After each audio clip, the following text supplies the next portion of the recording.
స్వాగతం. ముందుగా హెడ్లైన్స్. ప్రత్యేక హోదా కోసం ఆమరణ నిరాహార దీక్షకు దిగిన సామాన్యుడు. నారాయణతోనే అభివృద్ధి సాధ్యం. టిడ్కో గృహాలలో తగిన సౌకర్యాలు లేక లబ్ధిదారులు పలు అవస్థలకు గురవుతున్నారు. ఇక డీటెయిల్స్ చూస్తే, పింఛన్లకు సంక్షేమ పథకాల్లో గత ప్రభుత్వంలో జన్మభూమి కమిటీల దోపిడీ నుండి విముక్తి కల్పించేందుకే యువ ముఖ్యమంత్రి జగన్మోహన్ రెడ్డి సచివాలయం, వాలంటీర్ల వంటి పారదర్శక వ్యవస్థల్ని సృష్టించారని రాష్ట్ర జల వనరుల మంత్రి అంబటి రాంబాబు అన్నారు. మండల పరిధిలోని కందులవారిపాలెం గ్రామంలో జరిగిన 40 లక్షల రూపాయల సచివాలయం, 20.80 లక్షలతో నిర్మించిన రైతు భరోసా కేంద్రాల ప్రారంభోత్సవంలో ఆయన ముఖ్య అతిథిగా పాల్గొని ప్రసంగించారు. ఈ సందర్భంగా మంత్రి అంబటి మాట్లాడుతూ, చంద్రబాబు నాయుడు గత ఎన్నికల ముందు ఇచ్చిన హామీలని నెరవేర్చలేదని, ప్రజలను మోసం చేశారని విమర్శించారు. జగన్మోహన్ రెడ్డి పాదయాత్ర సమయంలో ఇచ్చిన ప్రతి హామీని ఈ ప్రభుత్వంలో నెరవేర్చాడని గుర్తు చేశారు.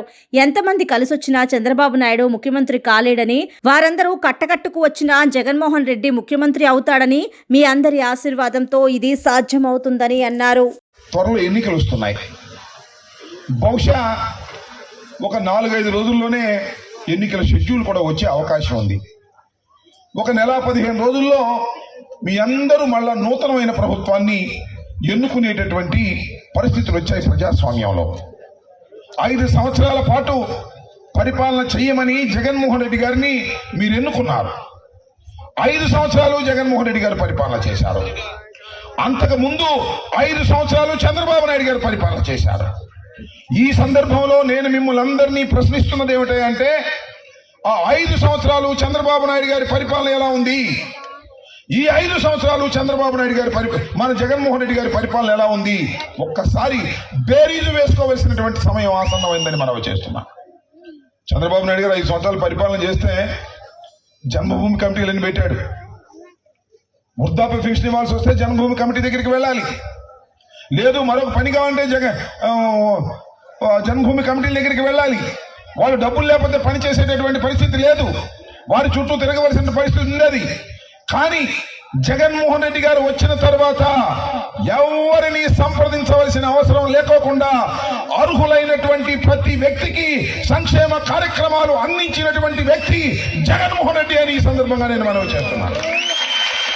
మీరు ఒకసారి గుర్తుపెట్టుకోండి.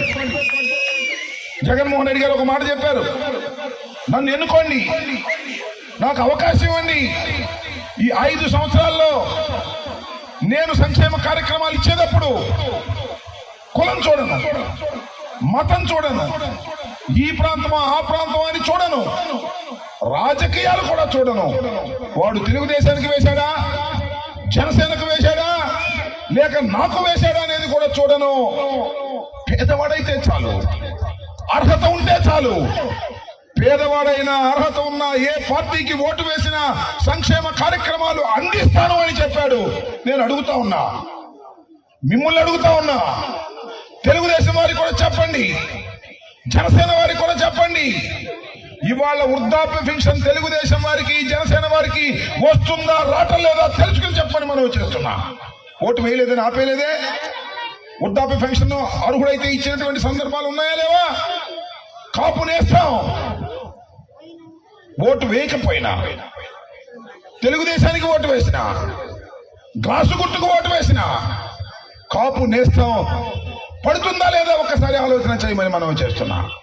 కులం చూడలేదు, మతం చూడలేదు, ప్రాంతీయం చూడలేదు, రాజకీయాలకు ఎవరికి ఓటేశాడనేది కూడా చూడలేదు. చూడకోకుండా అన్ని సంక్షేమ కార్యక్రమాలు, అమ్మ ఒడి కానీ, రైతు భరోసా కానీ, కాపు నేస్తం కానీ, ఈబీసీ నేస్తం కానీ, 1 కాదు 2 కాదు ఎన్నో సంక్షేమ కార్యక్రమాలు ఇవాళ ఈ 5 సంవత్సరాల కాలంలో జగన్మోహన్ రెడ్డి గారు ఎన్ని లక్షల కోట్లు వేశాడంటే 2,77,000 కోట్ల రూపాయలు ప్రజల ఖాతాల్లో వేశాడు. మన్యం ప్రాంతాల్లో స్పెషల్ డిఎస్సి నిర్వహించాలని డిమాండ్ చేస్తూ మన్యం బంద్కు పిలుపునిచ్చిన ఏపీ ఆదివాసీ గిరిజన సంఘం ఆధ్వర్యంలో మన్యం బంద్. ఏలూరు జిల్లా బుట్టాయిగూడెంలో మన్యం బంద్ నిర్వహిస్తున్న గిరిజన సంఘాలు. ఈ సందర్భంగా ఆదివాసీ సంఘ నాయకుడు తెల్లం రామకృష్ణ మాట్లాడారు. రాష్ట్ర ప్రభుత్వం 3 ఏళ్లుగా వస్తా ఉంది. జీవో నెంబర్ 3 రద్దయి కనీసం దానికి ప్రత్యేకంగా ఆర్డినెన్స్ తీసుకొచ్చి దానికి ఆ రకమైన చట్టభద్రత కల్పించడంలో రాష్ట్ర ప్రభుత్వం వైఫల్యం చెందింది. కాబట్టి వెంటనే దానికి అటువంటి ఆర్డినెన్స్ తీసుకొచ్చి దానికి చట్టపత్రం కల్పించమని కోరుతా ఉన్నాం.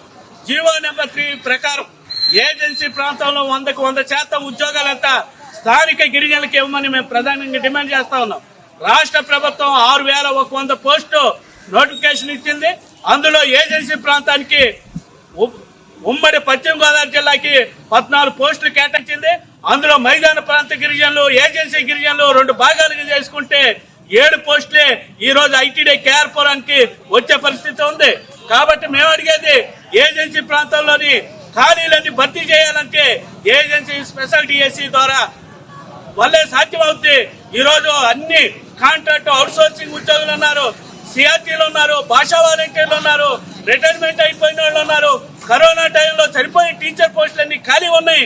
ఆ ఖాళీలన్నింటినీ భర్తీ చేయాలంటే ప్రత్యేక డిఎస్సి నోటిఫికేషన్ ఇమ్మని కోరుతా ఉన్నాం. ఎన్నికల ముందేమో గిరిజనులు ఉత్తరిస్తామని బ్రహ్మాండంగా చెప్పి గిరిజన యువత ద్వారా ఓట్లు వేయించుకున్నారు. ఈ రోజు గిరిజన యువత ఓట్లు మీరు ఏ రకంగా అడుగుతారు రేపు ఎలక్షన్ లో అన్నది కూడా మేము అడుగుతా ఉన్నాం. ఖచ్చితంగా మీరు గిరిజన నోటిఫికేషన్ ఇచ్చిన తర్వాతే మీరు ఎన్నికలు వెళ్ళాలి, లేకపోతే వచ్చే ఎన్నికల్లో ఖచ్చితంగా ఈ రాష్ట్ర ప్రభుత్వానికి బుద్ధి చెప్తారని ఈ బంధు ద్వారా ప్రభుత్వాన్ని హెచ్చరిక చేస్తా ఉన్నాం. ఈ నెల 14వ తేదీన వైసీపీ పార్టీలోకి సీఎం జగన్ సమక్షంలో చేరనున్నట్లు కాపు ఉద్యమ నేత మాజీ మంత్రి ముద్రగడ పద్మనాభం తెలియజేశారు. కిర్లంపూడి మండలంలోని ఆయన నివాసంలో ముద్రగడ మీడియా సమావేశాన్ని నిర్వహించారు. ఈ సందర్భంగా ఆయన మాట్లాడారు. ముఖ్యమంత్రి గౌరవనీయులు జగన్మోహన్ రెడ్డి గారు పిలుపు మేరకు వైసీపీ పార్టీలోకి చేరడానికి నిర్ణయం తీసుకున్నానండి. 14వ తేదీ ఉదయం స్టార్ట్ అవుతానండి. ఈవినింగ్ 4 to 6 మధ్యన పార్టీలో జాయిన్ అవ్వడానికి వెళ్తున్నానండి. ఆ విషయం మీ ద్వారా నన్ను అభిమానించే వాళ్ళందరికీ తెలియపరచమని కోరుకుంటున్నానండి. 9 మధ్య స్టార్ట్ అవుతానండి. ఈవినింగ్ 4 to 6 మధ్యని సంవత్సరం పార్టీలో చేరుతానండి.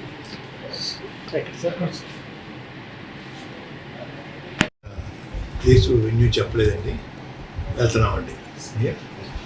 సార్ భారీగా వెళ్తున్నారండి, ఏమన్నా ఎవరికైనా పిలిపించారా? పిలిపివ్వలేదు సార్, నిర్ణయం తీసుకున్నానండి. మీరు కలవడానికి గల కారణం సార్, మీరు కలవడానికి గల కారణం వారి పిలుపు మిథున్ రెడ్డి గారి ద్వారాను, కాకినాడ ఎమ్మెల్యే చంద్రశేఖర్ గారి ద్వారాను, గీత గారి ద్వారా, కన్నబాబు గారి ద్వారా వచ్చిందండి. నేను కూడా వారికి మద్దతుగా ఉండాలని నిర్ణయించుకున్నానండి. ఇంకా మంచి పథకాలు, సంక్షేమ పథకాలు ఇంకా పేదవారికి అందించేలాగా నా వంతు నేను పూర్తి చేయడం కోసం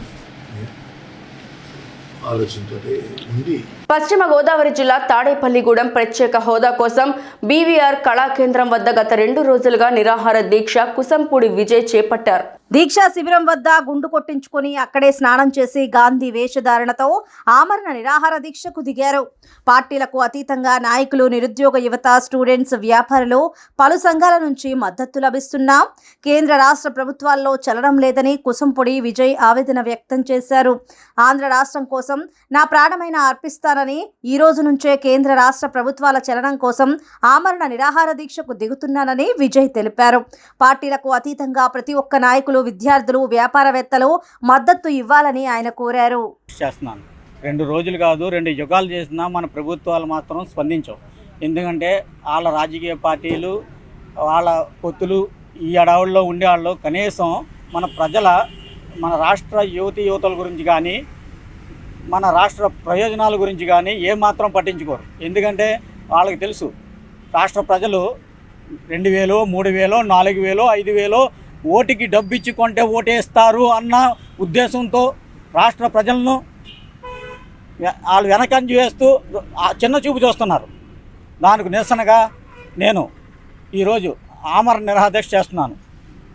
జాతీయ పార్టీ నాయకులుగా 2024 ఎన్నికల్లో ఆంధ్రప్రదేశ్కు వచ్చి ప్రత్యేక హోదా ఇస్తానని చెప్పిన జాతీయ పార్టీలకు మాత్రమే ఎంపీ ఓటు వేయండి. అసెంబ్లీలో ఓటు లోకల్గా ఏ ఓటు పార్టీకి అయితే ప్రత్యేక హోదాకు సపోర్ట్ చేసే పార్టీలు మాత్రమే ఓటు వేయండి.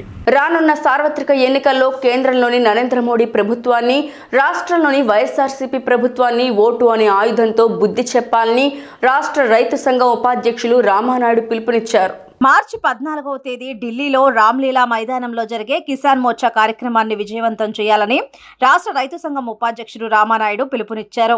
అదేవిధంగా రైతు సంఘాల పోరాటానికి ప్రజా సంఘాలు మద్దతు తెలుపుతున్నట్టు తెలిపారు. ఈ కార్యక్రమానికి సంబంధించిన కరపత్రాలను తిరుచానూరు బైపాస్లోని యోగి మల్లవరం బ్రిడ్జి దగ్గర ప్రజా సంఘాల నాయకులు ఆధ్వర్యంలో కరపత్రాలను విడుదల చేశారు. ఈ సందర్భంగా ప్రజా సంఘాల నాయకులు మాట్లాడుతూ కేంద్రంలోని నరేంద్ర మోడీ ప్రభుత్వం తీసుకువచ్చిన 3 వ్యవసాయ చట్టాలను రద్దు చేయాలని, ఢిల్లీలో పెద్ద ఎత్తున రైతు పోరాటం నిర్వహించడం జరిగిందని, ఆ పోరాటానికి దేశవ్యాప్తంగా కార్మిక, మధ్య, పేద తరగతి మద్దతు తెలపడంతో కేంద్ర ప్రభుత్వం తల వంచిందని చెప్పారు. అదేవిధంగా రాబోయే రోజుల్లో ఓటు అనే ఆయుధంతో కేంద్రంలోని నరేంద్ర మోడీ ప్రభుత్వాన్ని, అలాగే రాష్ట్రంలోని వైఎస్ఆర్సీపీ, తెలుగుదేశం, జనసేనకు బుద్ధి చెప్పాలని కోరారు. 540 రైతు సంఘాలు ఢిల్లీలో రామ్లీలా మైదానంలో జరిగే బహిరంగ సభకు మద్దతుగా రాష్ట్రంలో ఉన్నటువంటి రైతు సంఘాల సమైక్య, కార్మిక ఫెడరేషన్, అదేవిధంగా అన్ని ప్రజా సంఘాలు కలిసి 14వ తారీఖు రైతాంగానికి మద్దతుగా సభలు, సమావేశాలు జరపాలి అని చెప్పి నిర్ణయించడం జరిగింది. అందులో భాగంగా ఈ నెల 14వ తారీఖున చిత్తూరు జిల్లా, తిరుపతి జిల్లా వ్యాప్తంగా జరిగేటువంటి నిరసన సభలకు సంబంధించి పెద్ద ఎత్తున రైతాంగం, కార్మిక వర్గం, పేద ప్రజానీకం పాల్గొనాలి అని చెప్పని యావత్తు జిల్లా ప్రజానీకానికి విజ్ఞప్తి చేస్తా ఉన్నాం. ఈ రోజు గతంలో 2021 డిసెంబర్లో దాదాపు 2 సంవత్సరాల పాటు రైతాంగం సాగించిన పోరాటాలకు బేషరతుగా ప్రధాని నరేంద్ర మోడీ క్షమాపణలు చెబుతూ రాతపూర్వక హామీ ఇవ్వడం జరిగింది. వ్యవసాయ నల్ల చట్టాలను రద్దు చేస్తాను అని చెప్పని ప్రకటించారు. ఆ తర్వాత జరిగిన పార్లమెంటు సమావేశాల్లో కానీ, కేబినెట్ మీటింగుల్లో కానీ దానికి సంబంధించి ప్రస్తావన తీసుకురాలా. నల్ల చట్టాలను దొడ్డిదారిన అమలు చేసే దానికోసం తీవ్ర ప్రయత్నాన్ని కేంద్రంలో ఉన్నటువంటి నరేంద్ర మోడీ వ్యవహరిస్తా ఉన్నారు.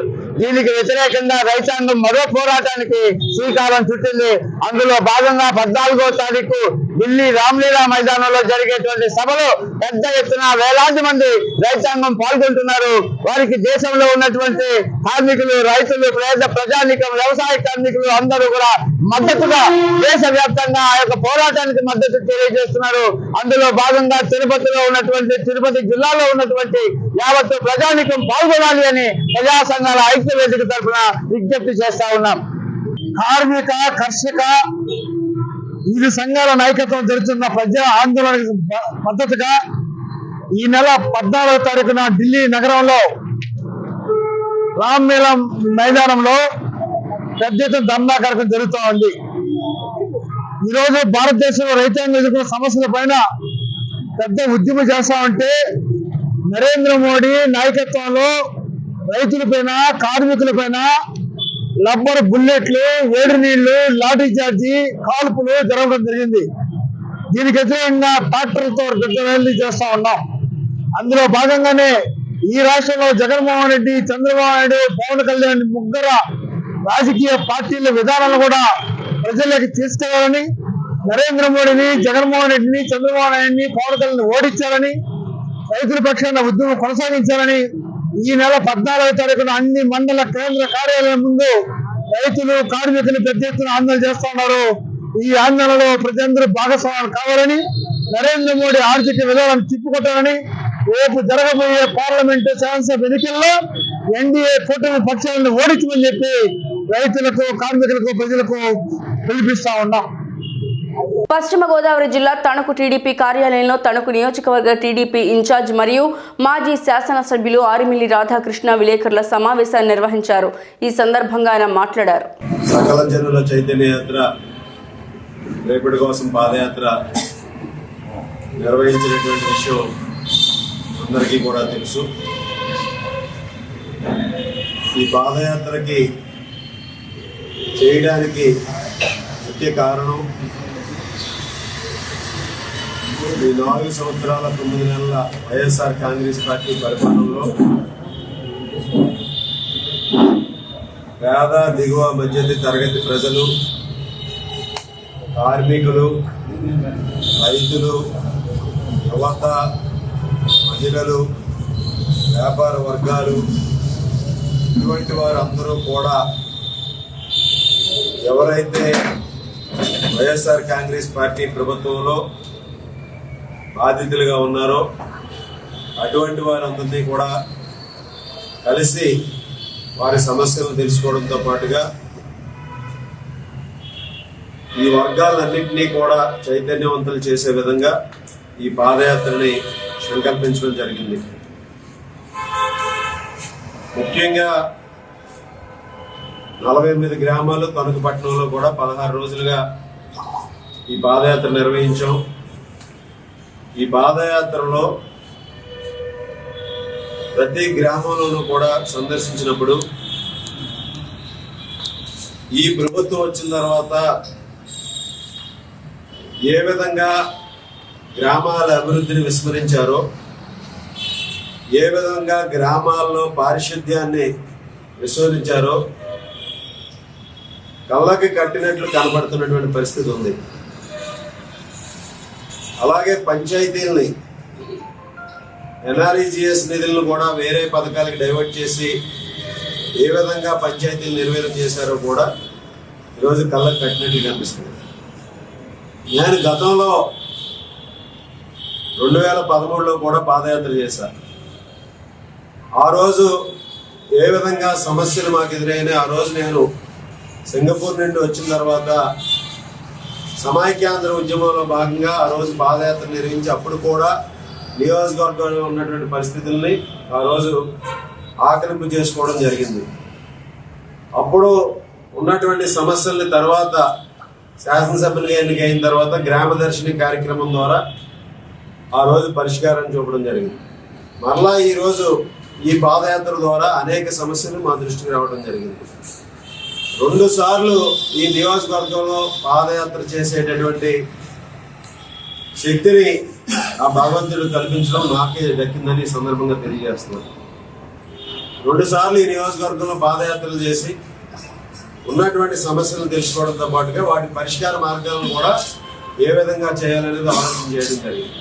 నెల్లూరు నగరం 3 మరియు 42వ డివిజన్లో మాజీ మంత్రి నెల్లూరు సిటీ టీడీపీ అభ్యర్థి డాక్టర్ పొంగూరు నారాయణ సతీమణి పొంగూరు రమాదేవి బాబు షూరిటీ భవిష్యత్తు గ్యారంటీ కార్యక్రమాన్ని నిర్వహించారు. నాయకులు, కార్యకర్తలు, స్థానికులు ఘన స్వాగతం పలికారు. ఈ సందర్భంగా ఆమె డివిజన్లోని మైపాడు గేట్ సెంటర్లోని సింహపురి కాలనీ, కుద్దూర్ నగర్, ఆర్చి తదితర ప్రాంతాల్లో పర్యటించారు. ఇంటింటికి వెళ్లి 2014 నుంచి 2019 వరకు నారాయణ చేసిన అభివృద్ధిని తెలియజేశారు. రానున్న ఎన్నికల్లో తెలుగుదేశం పార్టీకి ఓట్లు వేసి నారాయణని భారీ మెజారిటీతో గెలిపించాలని ఆమె ప్రజల్ని అభ్యర్థించారు. అనంతరం పొంగూరు రమాదేవి మీడియాతో మాట్లాడారు. 146వ వార్డులో ఇంటింటికి 46వ బూత్లు గడప గడపకు వెళ్ళి ప్రచారం చేయటం జరుగుతోంది. నారాయణ గారికే ఓటేయమని, తెలుగుదేశాన్ని గెలిపించాలని వారిని అభ్యర్థించడం జరుగుతోంది. ఇప్పుడే ఒక ఇంటి నుంచి బయటకు వస్తున్నాము. అసలు రానవసరమే లేదమ్మా. మీరు ఇది ఆల్రెడీ డిసైడ్ అయిపోయింది. రిజల్ట్ ఆల్రెడీ డిసైడ్ అయిపోయింది. మేము ఆల్రెడీ డిసైడ్ అయిపోయినాము ఎవరికి ఓటు వేయాలి, లేకపోతే ఎవరిని గెలిపించుకోవాలి అనేది మేము ఆల్రెడీ డిసైడ్ అయిపోయాము. మీరు రావాల్సిన అవసరమే లేదు. ఖచ్చితంగా తెలుగుదేశం పార్టీనే రాబోతోంది. మా కోసం మేము గెలిపించుకుంటాము. మాకు రోడ్లు ఇంకా ఎక్కడైతే కొంత సారు ఒక 90% వేస్తున్నారు, ఇంకొక కొంచెం బ్యాలెన్స్ ఉన్నాయో ఆ బ్యాలెన్స్ రోడ్లన్నీ పూర్తవ్వాలంటే, door to door mineral water రావాలంటే, ప్లస్ సారు ఏదైతే ఇప్పుడు ప్రామిస్ చేస్తున్నారో దోమల రహిత నగరంగా తీర్చిదిద్దుతాను నెల్లూరుని మోడల్ సిటీగా అనేసి సారు ఏదైతే ప్రామిస్ చేస్తున్నారో మాకందరికీ ఖచ్చితంగా నమ్మకం ఉంది.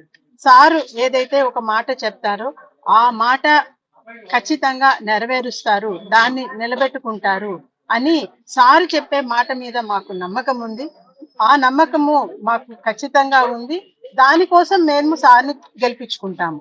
మీకోసం కాదు, మా కోసం మేము గెలిపించుకుంటాము అని ప్రతి ఒక్కళ్ళు అష్యూరెన్స్ ఇచ్చి మమ్మల్ని ఆశీర్వదించి పంపిస్తున్నారు. దీంతో మేము రెట్టించిన ఉత్సాహంతో ఇక్కడ ఎన్ టీం కార్యకర్తలు అయ్యుండొచ్చు, లేకుంటే మహిళా శక్తి team, BLS, incharges, booth conveners, ప్రతి ఒక్కళ్ళు ఉన్న మెంబర్స్, కార్యకర్తలు అందరూ వాళ్ళ యొక్క 100% వాళ్ళ యొక్క కాంట్రిబ్యూషన్ ఇక్కడ జరుగుతూ ఇంటింటికి వెళ్ళి ప్రచారం చేయటం జరుగుతోంది. దీంతో ఖచ్చితంగా విజయం సాధిస్తాము.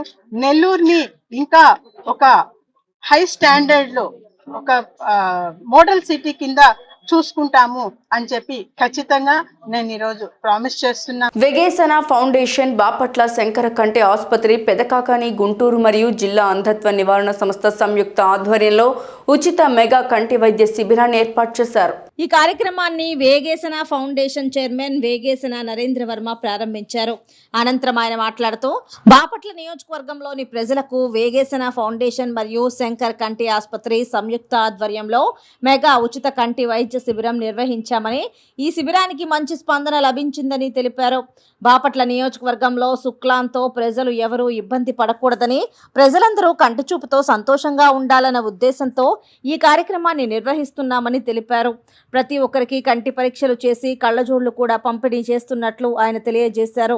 వేగేసన ఫౌండేషన్ ద్వారా ఉచిత మెడికల్ క్యాంపులు, పేదవాళ్లకి ఆర్థిక సహాయం, పేద విద్యార్థులకి స్కాలర్షిప్లు, గ్రామాలకు నీటి సరఫరా లాంటివి ఎన్నో సేవా కార్యక్రమాలు చేస్తున్నామని తెలిపారు. కంటి చూపు అందించాలి అని ఒక ప్రధానమైన ఉద్దేశంతో వేగేసన ఫౌండేషన్ బాపట్ల మరియు అంధత్వ నివారణ సంస్థ గవర్నమెంట్ ఆఫ్ ఆంధ్రప్రదేశ్ మరియు శంకర కంటి వైద్యశాల పెదకాకాని గుంటూరు ఇలా ముగ్గురు కలిసి చేసే ఈ ఉచిత మెగా వైద్య శిబిరం ఇది పోయిన నెలలో ఒకటి జరిగింది. వాళ్ళకి మీరు చూడండి ఎంతోమంది కళ్ళద్దాలు పెట్టుకుని ఆపరేషన్లు చేయించుకుని ఉన్నారు. వాళ్ళందరికీ కూడా ఇప్పుడు మళ్ళీ మామూలు అద్దాలు ఇవ్వటం కోసం మరియు కొత్తగా మళ్ళీ ఉచిత శిబిరంలో 300 మంది ఇదయ్యారు. వాళ్ళందరికీ కూడా ఆ వచ్చిన వాళ్ళందరికీ కూడా మళ్ళీ కంటి పరీక్షలు, అందులో ఎంతమంది సెలెక్ట్ అయితే అంతమందికి మళ్ళీ ఆపరేషన్ చేయించటం. ఈరోజు ఉచిత కంటి వైద్య మెగా శిబిరంలో 438 మందికి ఆపరేషన్లు జరిగితే వాళ్ళకి కళ్ళజోళ్ళు ఇచ్చే కార్యక్రమంతో పాటు మరలా కొత్తగా ఎవరైతే వస్తారో వాళ్ళందరికి కూడా శుక్లాలు ఎవరికి ఉంటాయో వాళ్ళందరికీ కూడా శుక్లాలు తీపిచ్చి కార్యక్రమం ఈ రెండు ఇక్కడ జరుగుతూ ఉన్నాయి. ఈ అవకాశం మరి జిల్లా అంధత్వ నివారణ సంస్థ మరియు శంకర ఐ కేర్ ఇన్స్టిట్యూట్ మరియు వేగేసన ఫౌండేషన్ ఆధ్వర్యంలో జరగటం అనేది చాలా ఆనందం. ఇటువంటి శిబిరాలు ఇంకా రాబోయే రోజుల్లో ఎన్నో నిర్వహించాలి, ఇంకా బాగా సర్వీస్ చేయాలని నేను కూడా ఎదురు చూస్తూ ఉన్నాను.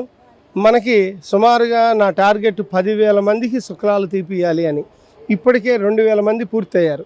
రాబోయే రోజుల్లో ఆ 7-8 మందికి కూడా పూర్తి చేస్తాం. మన నియోజకవర్గంలో ఎవరూ శుక్లాలతో బాధపడకుండా చేయటమే ఒక ప్రధానమైన లక్ష్యంగా నేను ముందుకెళ్తున్నాను. శ్రీశైలంలో 9వ రోజు మహాశివరాత్రి బ్రహ్మోత్సవాల సంబరాలు అంబరాన్నంటాయి. అశేష జనవాహిని మధ్య శ్రీ భ్రమరాంబ సమేత మల్లికార్జున స్వామివారి రథోత్సవం కన్నుల పండుగగా సాగింది. శ్రీ స్వామి అమ్మవార్ల రథోత్సవం కన్నులారా చూసేందుకు వేలాది మంది భక్తులు హరహర మహాదేవ శంభో శంకర అంటూ శివనామ స్మరణతో శ్రీశైలం పురవీధులు మారుమూగాయి. ఓంకార నాదంతో ఓం నమశివాయ అంటూ రథోత్సవం ముందు భక్తి పరవశంతో భక్తులు పులకించిపోయారు. ముందుగా శ్రీ భ్రమరాంబ మల్లికార్జున స్వామి ఉత్సవ మూర్తులకు ఆలయంలో ప్రత్యేక పూజలు నిర్వహించారు. అనంతరం పల్లకిలో వైభవంగా శ్రీ స్వామి అమ్మవార్లు గంగాధర మండపం వద్ద ఉన్న రథశాల వద్దకు తరలిరాగా ఉత్సవ మూర్తులకు అర్చకులు, వేద పండితులు ప్రత్యేక హారతులిచ్చారు. అనంతరం రథంగా పూజలు, రథంగా హోమం, రథంగా దేవత బలిసమర్పణ తదితర పూజలు నిర్వహించి శ్రీ స్వామి అమ్మవార్ల రథోత్సవానికి సిద్ధమయ్యారు. అశేష జనవాహిని మధ్య రథోత్సవం కదలగానే వేలాది మంది భక్తులు ఓం నమశివాయ అని నినాదించడంతో శ్రీశైల క్షేత్రం పులకించిపోయింది. అనాదిగా వస్తున్న ఆచారం ప్రకారం ఖర్జూరాలు, అరటి పండ్లను రథంపైకి విసిరి భక్తులు కరతాళ ధ్వనులతో సంబరాలు చేశారు. వినుకొండ నియోజకవర్గంలోని ఈపూరు మండలం వణికుంట గ్రామం నందు నూతనంగా ఏర్పాటు చేసిన డాక్టర్ బిఆర్ అంబేద్కర్ గారి విగ్రహ ఆవిష్కరణ కార్యక్రమంలో ముఖ్య అతిథిగా పాల్గొని విగ్రహాన్ని ఆవిష్కరించారు వినుకొండ శాసనసభ్యులు బొల్ల బ్రహ్మనాయుడు. ఈ సందర్భంగా ఎమ్మెల్యే మాట్లాడారు. బిఆర్ అంబేద్కర్ గారి విగ్రహ ఆవిష్కరణకి మరి ఆ విగ్రహాన్ని మొత్తం ఇచ్చిన దాతలు మా వెంకట్రావు గారు. ఇంత పెద్ద కార్యక్రమం చేశారంటే చాలా పెద్ద కార్యక్రమం చేశారు. అందరికీ ఇందులో కమిటీ సభ్యులకు కానీ, ఇది ఆర్గనైజేషన్ చేసినటువంటి వాళ్ళకి కానీ, ఇక్కడికి వచ్చినటువంటి వాళ్ళకి అందరికీ పేరు పేరున హృదయపూర్వక నమస్కారాలు తెలియపరుచుకుంటున్నాను. డాక్టర్ బిఆర్ అంబేద్కర్ గారి గురించి వెంకట్రావు గారు చెప్పాడు, కిషోర్ గారు చెప్పారు. వాళ్ళు చెప్తుంటే ఆ భావాలు అవన్నీ అంత పెద్ద లోతుగా నాకు తెలియదు, కానీ ఆయన గురించి నిజంగా జగన్మోహన్ రెడ్డి గారు చెప్తాడు. చాలా ఆయన కూడా చక్కగా ఇళ్ళలాగా చాలా చక్కగా చెప్తాడు. ఆయనకి నిజంగా మరి విజయవాడలో అంత పెద్ద స్థాయిలో ఆ విగ్రహ ఆవిష్కరణ జరిగింది. ఆ పైన లైటింగ్లు అవన్నీ 1:30 గంట సేపు కళ్ళు మాకు మిరుమిట్లు కలిపినాయి. అంత పెద్ద స్థాయిలో అంత పెద్ద ఆస్తిని, అంత పెద్ద ఆయన ప్రతి ఒక్క ఆయన రాసిన పెన్నుతో సహా మ్యూజియంలో ఆ కింద ఏర్పాటు చేయడం జరిగింది. మరి ఈ ప్రభుత్వం కంపల్సరిగా డాక్టర్ బిఆర్ అంబేద్కర్ గారికి ఆ విజయవాడ అట్లా వెళ్ళగానే ఆ కొండ వైపు చూస్తే దుర్గమ్మ కనపడితే, ఈ వైపు చూస్తే విజయవాడకి డాక్టర్ బిఆర్ అంబేద్కర్ గారు కనిపిస్తారని ఈ సందర్భంగా తెలియపరుస్తున్నాను. ఆయన నిజంగా ఒక్క దళితులకే కాదు, చిన్న సన్న బడుగు బలహీన వర్గాలు వారందరూ ఇవాళ ఆయన తలుసుకుంటున్నారంటే ఆయన చేసినటువంటి మరి ఎన్నో రాత్రులు, నిద్రపోని రాత్రులు, ఆయన కృషి ఫలితంగానే మనం అందరం కూడా మరి చాలా భారతదేశం చక్కగా ఉందంటే ఆయన ఆలోచన, మరి ఆయన మేధావి, ప్రపంచ మేధావి అని చెప్పే దాంట్లో ఇందాక గాంధీ గారి గురించి, జిన్నా గారి గురించి, ఆయన గురించి చెప్తే ఆయన మాట్లాడిన మాట అద్భుతం. వెంకట్రావు గారి మాట కూడా చాలా చక్కగా వివరంగా చెప్పగలిగారు. మరి అలాంటి ఆ మంచి ఆయన్ని మనం ఇక్కడ ఏర్పాటు చేసుకోవటం, ఆయన విగ్రహం ఆవిష్కరణకు నన్ను పిలిచినందుకు మరొకసారి ధన్యవాదాలు తెలియపరుచుకుంటూ మీ అందరికీ మరి రేపు సిద్ధం సభ ఉంది. ఆ సభకి మేము కాస్త పెందలాడి మన వాళ్ళు అందరూ కూడా రావాలని కోరుకుంటూ ఈ అవకాశం ఇచ్చిన కమిటీ వారికి హృదయపూర్వక నమస్కారాలు తెలియపరుచుకుంటూ సెలవు తీసుకుంటాం. శ్రీశైలంలో 9వ రోజు మహాశివరాత్రి బ్రహ్మోత్సవాలు ఆలయ పుష్కరంలో వైభవంగా బ్రహ్మరాంబ సమేత మల్లికార్జున స్వామి తెప్పోత్సవంపై విహరిస్తున్న ఆది దంపతులు భక్తులు శివనామస్మరణతో మారుమోగుతున్న ఆలయ పుష్కరిణి తెప్పోత్సవంలో పాల్గొన్న ఆలయ చైర్మన్, ఈవో అధికారులు. టిట్కో గృహాల్లో తగిన సౌకర్యాలు లేక లబ్ధిదారులు పలు అవస్థలకు గురవుతున్నారంటూ గుడివాడ టీడీపీ ఎమ్మెల్యే అభ్యర్థి వెనిగండ్ల రాము అన్నారు. తెలుగుదేశం పార్టీ, జనసేన నాయకులు, కార్యకర్తలు, అభిమానులతో గుడివాడ ఏలూరు రోడ్డులో గల టీడీపీ కార్యాలయం వద్ద నుండి సుమారు 500 మందితో గుడివాడ రూరల్ మండలం మల్లాయపాలెం గ్రామం వద్ద గల టిట్కో గృహాల వద్దకు భారీ ర్యాలీ చేపట్టారు. ఈ సందర్భంగా టిట్కో గృహాల వద్ద అపరిశుభ్రంగా ఉన్న పలు ప్రాంతాలలో వెనిగండ్ల రాము, మాజీ ఎమ్మెల్యే రావి వెంకటేశ్వరరావు, జనసేన పార్టీ నియోజకవర్గ ఇన్ఛార్జ్ బోరగడ్డ శ్రీకాంత్ తదితరులు పర్యటించి పలు ఫ్లాట్లలో లబ్ధిదారులు పడుతున్న ఇబ్బందులను అడిగి తెలుసుకున్నారు. ఈ సందర్భంగా వెనిగండ్ల రాము మాట్లాడుతూ తెలుగుదేశం పార్టీ హయాంలో నిర్మించిన 9,812 టిట్కో గృహాలకు నేడు వైఎస్ఆర్ పార్టీ అధికారంలోకి వచ్చాక రంగులు వేసి తాము చేసిన ఘనతగా చెప్పుకుంటున్నారని అన్నారు. దయచేసి ఒక్కరోజు సాధ్యమైంచండి. ఇది చాలా పెద్ద మనం ఇక్కడ మీకు అందరికీ ఇల్లు లేని వాళ్ళ ఇల్లు మీకు ఎలాగయ్యి రాని వాళ్ళందరూ మీరు దయచేసి ప్రజావేదిక ఒకటి స్టార్ట్ అయింది మన గుడివాడలో. అక్కడికి వెళ్ళి ఒక్కసారి మీ అందరూ రిజిస్టర్ చేయించుకోండి. మీకు మీ డాక్యుమెంట్స్ అన్ని చూపించండి. అక్కడి నుంచి మన ప్రభుత్వం ఏమైనా పుస్తకాలు ఫస్ట్ మీకు అసలు పని అవసరం లేదు. దాని గురించి ప్రతి ఒక్కరు మీకు ఎలాగైతే ప్రతి ఒక్కరికి మళ్ళీ పుస్తకం జరుగుతుంది. అది పక్కన పెడితే చాలా అభివృద్ధి చేశారంటే ఇక్కడ ఎలాంటి అభివృద్ధి నడుస్తుందండి. దీన్ని అభివృద్ధి అంటే ఇక్కడ చూడండి, ఎక్కడ చూసిన చెత్త తీసుకెళ్లే వాళ్ళు లేరట గత కొన్ని రోజులు. చెత్త తీసుకెళ్లే వాళ్ళు లేరు. ఇక్కడ చూస్తే మంచినీళ్ళు రావట్లేదు, ఒక్క లైట్ లేదు. ఇంత వీధి లైట్ లేకుండా 8,900 ఇళ్ళు అంటే ఒక పెద్ద ఊరి కింద లెక్క. ఈ పెద్ద ఊరిలో ఒక్క వీధి లైట్ కూడా లేకుండా ఉంటుంది. దరిద్రం. ఇది అభివృద్ధి అంటారంట. వీళ్ళ అభివృద్ధి చూసుకుని మనం కొనుక్కుంటున్నామండి. చాలా చాలా బాగుంటా ఉన్నారు. మీరు ఒక్కసారి గమనించడమా, ఈ చెట్కో ఇల్లు తెలుగుదేశం ప్రభుత్వం ఆ టైంలో కట్టిన మాత్రమే మీరందరూ చూశారు. మొత్తం చెట్కో ఇల్లు మొత్తం ఎలా కడతాం జరిగింది ఏంటి అనేది పూర్తిగా జరుగుతూ ఉన్నాయి. కాకినాడలో జరిగిన భూమి కుంభకోణంపై సమగ్ర విచారణ చేపట్టాలని కాకినాడ బీజేపీ నియోజకవర్గ కన్వీనర్ గట్టి సత్యనారాయణ, బీజేపీ నాయకులు సుబ్రహ్మణ్యం, మాలకొండయ్య పేర్కొన్నారు. కాకినాడ విద్యుత్ సబ్స్టేషన్ కోసం భూమి కొనుగోలు చేసేందుకు కాకినాడ కార్పొరేషన్ అధికారులు టీడీఆర్ బాండ్లపై విజిలెన్స్ విచారణ చేపట్టడం జరిగిందని కాకినాడ బీజేపీ నియోజకవర్గ కన్వీనర్ గట్టి సత్యనారాయణ, బీజేపీ నాయకులు సుబ్రహ్మణ్యం, మాలకొండయ్య, ముత్తా నవీన్ కృష్ణ పేర్కొన్నారు. ఆదివారం కాకినాడ బీజేపీ పార్టీ కార్యాలయంలో జరిగిన విలేకరుల సమావేశంలో వారు మాట్లాడారు. కాకినాడలో ప్రజల ప్రభుత్వ ఆస్తులకు రక్షణ లేదన్నారు. టీడీఆర్ బాండ్ల విషయంపై జిల్లా కలెక్టర్, కార్పొరేషన్ స్పెషల్ అధికారి కృతికా శుక్లాతో పాటు కార్పొరేషన్ అధికారులు కూడా పట్టించుకోలేదని పేర్కొన్నారు. ఈ విషయంపై ప్రభుత్వానికి ఫిర్యాదు చేయడంతో పాటు విజిలెన్స్ కూడా ఫిర్యాదు చేశామన్నారు. టీడీఆర్ బాండ్లో సమగ్రంగా విచారణ చేపట్టి సంబంధిత అధికారులపై చర్యలు తీసుకోవాలన్నారు. తోటి కాకినాడ బీజేపీ లీడర్లందరికీ కూడా హృదయపూర్వక నమస్కారాలు తెలియజేస్తున్నాను. ఈరోజు ముఖ్యంగా మా బీజేపీ పెద్దలందరూ కూడా ఆల్రెడీ ఈ విషయం మీద మీకు చెప్పుకుంటూ వచ్చారు. ఈ టీడీఆర్ బాండ్లు ఇష్యూ చేయడము, దాని మీద మా బీజేపీ పార్టీ అన్ని అధికారులకి లేఖలు రాయడము, దాని మూలాన ఇప్పుడు ఎన్ఫోర్స్మెంట్ డైరెక్టరేట్ కూడా ఏసీబీ వాళ్ళు దీని మీద ఎంక్వైరీ మొదలుపెట్టారు అని చెప్పి వార్తలు తెలిసాయి. చాలా సంతోషకరమైన విషయము. మేము ముందు నుంచి కూడా భారతీయ జనతా పార్టీ ముందు నుంచి కూడా దీన్ని స్పష్టంగా చెప్తుంది. ఇది ఎన్నికల ముందు ఈ అధికార పార్టీ వాళ్ళు చేస్తున్న పెద్ద స్కామ్ ఇది. ఎలక్షన్ల కోసము వాళ్ళు డబ్బులు కోసం అని చెప్పేసి ఇలాంటి స్కాములన్నీ ఈ టైమింగ్లో చేశారంటే దాని అర్థం ఇదే అని చెప్పి తెలియజేస్తున్నాము.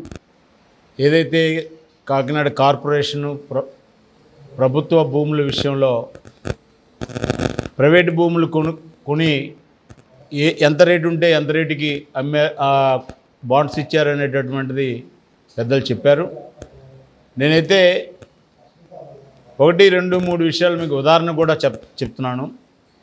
కాకినాడ కార్పొరేషన్లో వినాయక సాగర్ సంబంధించినటువంటి దాదాపుగా 9 కోట్ల రూపాయలు స్మార్ట్ సిటీ డబ్బులు కానివ్వండి, కేంద్ర ప్రభుత్వం అభివృద్ధి కోసం ఇచ్చినటువంటి డబ్బులు కానివ్వండి, కోర్టు పర్మిషన్ లేకోకుండా అక్కడ వృధాగా పోసినటువంటి కాకినాడ కార్పొరేషన్ ఆనాటి ప్రభుత్వం. ఎందుకు చెప్తున్నానంటే ఏ విధంగా జరుగుతున్నటువంటి అవినీతిని ఎవరు ఆపలేని పరిస్థితి దాకా వెళుతుందంటే గతంలో ఉన్నటువంటి విషయాలు కూడా మనం చూడాలి. గత నెల మేము కాకినాడలో దుమ్ములపేటలో జరిగిన ఒక స్కామ్ గురించి చెప్పడం జరిగింది. సుమారు ఒక 10 ఎకరాల స్థలాన్ని ఒక 5 ఎకరాలేమో మన దుమ్ములపేటలో లో వోల్టేజ్ గురించి ఒక సబ్స్టేషన్ పెట్టడానికి తీసుకున్నారు. ఒక 5 ఎకర్స్ ఏమో మన ఈ వేస్ట్ మేనేజ్మెంట్ తీసుకున్నారు. అది 10 ఎకరాల స్థలాన్ని మామూలుగా మనం గవర్నమెంట్ ల్యాండ్ తీసుకుని ఉంటే ఏ సమస్య లేదు. అక్కడ బాగా లో లయింగ్ ఏరియా. ఆ ఏరియాలో దుమ్ములపేట ఏరియాలో మామూలుగా మార్కెట్లో లేఅవుట్ చేసిన స్థలం అయితే గజం 14,000 వెళ్తుంది. మామూలు లేఅవుట్ చేసుకుంటే ఎకరానికి 25 గజం వస్తుంది. మనకి 25 × 15 వేసుకుంటే మనకి సుమారుగా అయ్యేది ఖర్చు ఎంత అంటే 28 కోట్లు అవుతుంది. అంటే మ్యాక్సిమం ఒక 4 కోట్లు అవుతుంది. అంటే ఎకరం 4 కోట్లు అవుతుంది. మామూలుగా లేఅవుట్ చేసుకుని అమ్ముకుంటే 4 కోట్లు మామూలుగా వస్తుంది లేఅవుట్ ఓనర్కి. కానీ అది అంటే మున్సిపాలిటీ వాళ్ళు, ప్రభుత్వ ఎంప్లాయీస్, ముఖ్యంగా శాసనసభ్యులు ఆ గవర్నమెంట్ స్థలాన్ని ఏమి సెర్చ్ చేయకుండా దాన్ని ఒక ప్రైవేట్ వ్యక్తుల దగ్గర నుంచి సేకరించారు. సాధారణంగా సేకరించే స్థలాన్ని ఏంటంటే ఓపెన్ మార్కెట్లో కూడా కొనుక్కున్నా కూడా అయ్యే ఖర్చు మ్యాక్సిమం 10 ఎకరాలకి 40 కోట్లు అవుతుంది. దానికి సుమారు 495 కోట్లు ఒక టీడీఆర్ బాండ్ల కింద ఇవ్వడం జరిగింది. అది నిజంగా టీడీఆర్ బాండ్ అంటే పేరుకి మన మధ్య ఎవరు అడిగితే మేము క్యాష్ ఇవ్వలేదు, బాండ్లు అన్నారు. బాండ్లు కూడా వార్తలు ముగించే ముందు హెడ్లైన్స్ మరోసారి. ప్రత్యేక హోదా కోసం ఆమరణ నిరాహార దీక్షకు దిగిన సామాన్యుడు. నారాయణతోనే అభివృద్ధి సాధ్యం. టిట్కో గృహాలలో తగిన సౌకర్యాలు లేక లబ్ధిదారులు పలు అవస్థలకు గురవుతున్నారు. న్యూ టీవీ న్యూస్ ఇంతటితో సమాప్తం. తిరిగి రేపటి బులెటిన్లో మళ్ళీ కలుసుకుందాం. అంతవరకు సెలవు. నమస్కారం.